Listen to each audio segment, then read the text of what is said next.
Procès donc du 28 septembre, la semaine du 31 juillet 2023. Le procès donc est renvoyé au 3 octobre prochain pour la suite des débats à cause des vacances judiciaires. Mais avant, de nouvelles parties civiles ont été entendues lundi devant le tribunal criminel de Dixine délocalisé, il faut le rappeler, à la cour d'appel de Conakry. Effectivement, Ephrem Kamanda Souma a été la première partie civile qui a été invitée à la barre par le juge. C'est un plombier né en 1970 à Conakry. Il s'est également présenté comme un des gardes du corps du président de l'UFR. Dans la matinée du 28 septembre 2009, il dit avoir rejoint Sidi Touré à son domicile à 7 h.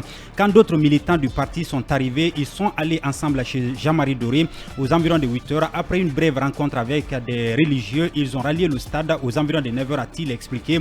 Au niveau de la Fondis, c'est-il leur équipe a été bloquée par le colonel Moussa Keboro Kamara et ses éléments. Malgré la volonté des gendarmes de vouloir les disperser à coups de gaz lacrymogène, les leaders et leurs militants ont poursuivi leur chemin. Ils sont passés à la terrasse pour accéder à l'enceinte du stade. Difficilement, les leaders ont pu prendre place à la tribune, a rappelé le plaignant. Il était ensuite sorti pour aller acheter de l'eau quand son patron en a eu besoin. Selon Ephrem Kamanda, il avait vu en ce moment à la terrasse des bus garés qui débarquaient des agents habillés en maillot de Chelsea. Et dans l'enceinte du stade, les premiers coups de gaz et de feu sont intervenus simultanément, a précisé la victime. Elle revient également sur ce qui lui est arrivé. Suite à l'irruption des militaires, a-t-il poursuivi, Kamanda a vu le commandant Boubacar Sidiki Diakité d'Itumba entrer. L'ancien aide de camp du capitaine Adadis a appelé les leaders à venir vers lui, a-t-il précisé. Pendant que Tumba évacuait son patron et d'autres leaders, il a vu le capitaine Marcel Aguilavogui les poursuivre et assommer Sidi Touré des coups sur la tête. Il ne sait avec quel objet a juré M. Souma.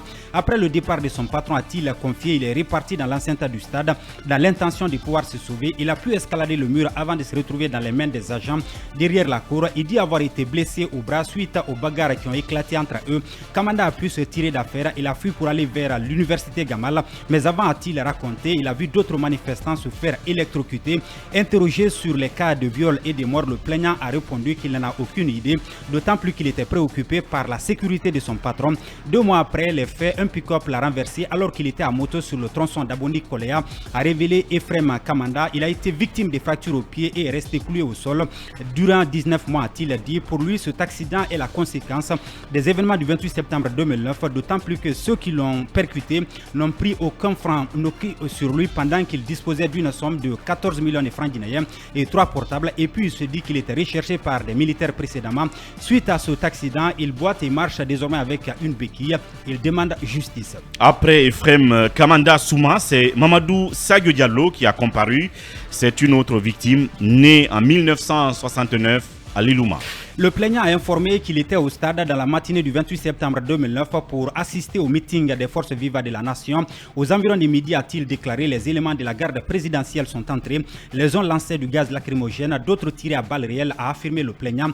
Pendant qu'il cherchait à se sauver, il est d'abord intercepté par des bérets rouges dans l'enceinte du stade. Ceux-ci l'ont violenté avant de lui retirer ses 2 téléphones et une somme de 43 000 francs guinéens, a-t-il dit. À la sortie du stade également, il dit avoir été bastonné avant d'être embarqué manu militari par la police pour la CMS de Kamayenne.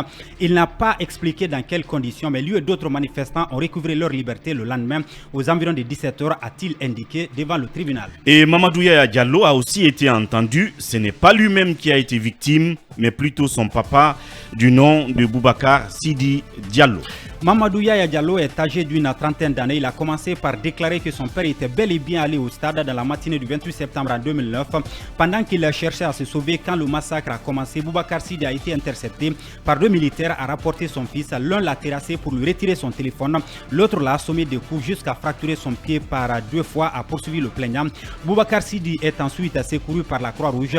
Il a été conduit à l'hôpital Ignace Dine où il a passé 1 an 6 mois au cours desquels il a subi 2 opérations selon Mamadou Yaya Diallo. Pour avoir passé assez de temps à l'hôpital dans les difficultés sans aide des autorités, ses enfants ont décidé de le ramener à la maison sans qu'il ne recouvre sa santé. C'est suite à ces blessures du stade que Boubacar Sidi Diallo est décédé en 2021, a révélé son fils. Et Mamadou Yaya Diallo a été succédé à la barre par une autre victime, du nom de Mamadou Ouri Baldé. Il s'est présenté comme un des gardes du corps du président de l'UFDG. Mamadou Ouri Baldé est né en 1958 à l'Abbé. Il est allé en compagnie de son patron au domicile de Jean-Marie Dorier avant de rallier le stade. Dans la matinée du 28 septembre 2009, ils ont été momentanément bloqués par le colonel Moussa Keboro Kamara et ses éléments au niveau de la Fondis, a-t-il expliqué. Suite à la pression de la foule, les leaders et leurs militants ont pu poursuivre leur chemin jusque dans l'enceinte du stade. À leur arrivée, les uns priaient, les autres dansaient, a-t-il rappelé. Ouri Baldé se souvient que les premiers coups de gaz sont tombés alors que les leaders avaient commencé à s'adresser à la foule. Les militaires sont entrés ensuite en tirant à bout portant. Il dit avoir vu beaucoup de personnes tomber sous les balles. C'est dans ces conditions, a-t-il poursuivi, qu'il a vu le commandant Aboubakar Sidiki Diakité Doutoumba appeler les leaders à le rejoindre. Ne brutaliser aucun leader, a ajouté l'ancien aide de camp du capitaine Moussa Dadis Kamara, pendant que d'autres militaires munis de bois brutalisaient des manifestants selon la victime. Et Mamadou Ouri Baldé est ensuite revenu sur sa propre mésaventure. Il a vu un agent de la police se saisir du président de l'UFDG pendant qu'il se battait pour faire libérer son patron. Il a été frôlé par balle à la tête et puis il est tombé. J'ai entendu un ami du nom de Bayloso dire qu'ils ont tiré sur Koto Ouri. Déterminé à sécuriser celui, il a pu se lever quelque temps après.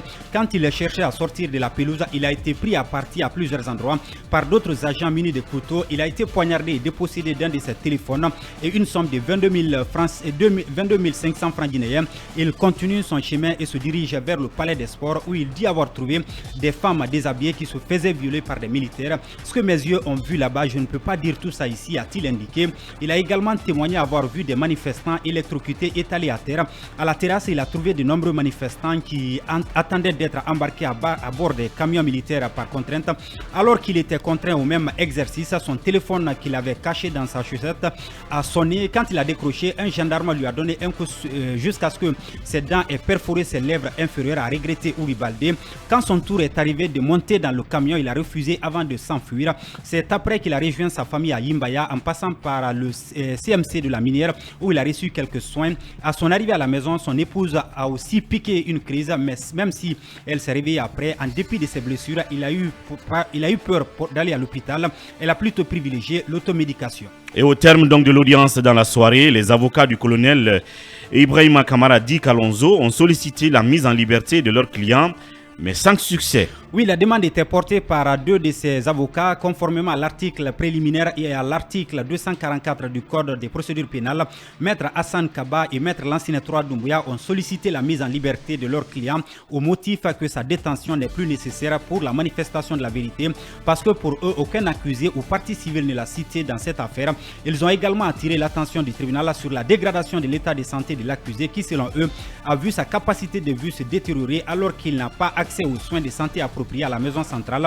Le ministère public et les avocats des parties civiles se sont opposés à la demande.